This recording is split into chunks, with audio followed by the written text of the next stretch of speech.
Ny tsy fandriam-pahalemana kosa tao anatin'ny herinandro maromaro izay dia nirongatra ny asan-dahalo any amin'ny ilany atsimon'ny nosy dia any amin'ny faritra Androy sy Anosy. Ny tatitra avy amin'ny mpitandro ny filaminana momba ny ady amin'ny asan-dahalo sy ny tsy fandriam-pahalemana any an-toerana ramono dia ampahafantarana amintsika ato anatin'ity fanadihadihana manaraka ity. Tsy latsaky ny efatra ny fanafian-dahalo izay nahalasanana omby anjatony izay nitranga tany amin'ny ilany atsimon'ny nosy tamin'ity herinandro ity araka ny tatitra avy amin'ny zandarmariam-pirenena. Araka ny fanazavana dia ao amin'ny komuna Begogo, Atsimonna Ankoro ary Ambovombe ny tena mafana amin'izao fotoana izao. Misy anefa ny olana amin'ny ady amin'ny malaso sy ny tsy fandriam-pahalemana.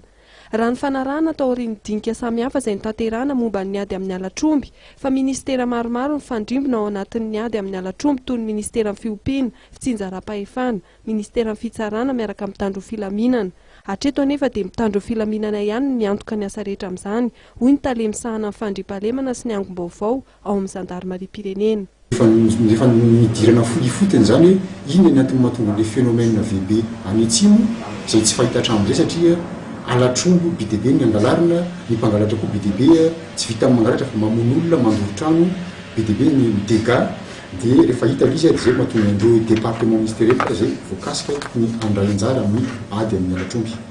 Hatramin'izao tsika miteny zao nefa dia izahay mpitandro ny filaminana ihany amin'ny toerana ary mandany vola be mihitsy ny izy satria manao opération fotsiny zany. Za tsy miresaka ny opération tany fotsiny efa tamin'ny herintaony fa ny tamin'ity taon'ity fotsiny zao ny opération anatin'indray volana zao dia andanina eo amin'ny manodidididina ny 200 millions ariary isam-bolana eo le izy ary ny tena mandany vola be amin'izany dia ao anatin'izay ny hélicoptère. Nefa moa mahatsara zavatra ny fampiasana hélicoptère efa andresantsika taloha izy zavatra zay satria tena misy vokany mihitsy zany ny fampiasana hélicoptère. Amin'izao tsika miteny zao zany dia mbola ny force de l'ordre ihany izay zany ny olana. Ny olana anankiray faharoa eo amin'le famatsiana ihany koa zany logistika ampiasaina amin'le ady amin'ny alatromby sy ny tsy fandriam-pahalemana ny atsimo. Ny logistika zany dia indroa ihany zany izahay no nahazo tamin'ny volana febroary sy tamin'ny volana avril.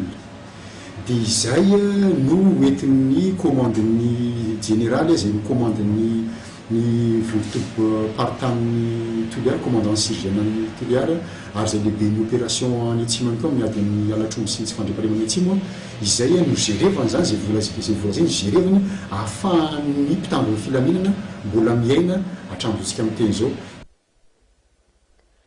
Mikasika amin'ny fikarohana Andremena Bila dia nomarian'ity tompona andraikitra eo anivon'ny zandarmariam-pirenena ity fa mitony fikarohana azy saingy tsy misy intsony ny opération manokana hikarohana azy fa mijanona amin'ny alalan'ny fanangonam-baovao ny fomba entina hikarohana Andremena Bila izay anisan'ny dalina ampiororom-ponina tamin'ny ilany atsimon'ny nosy iny.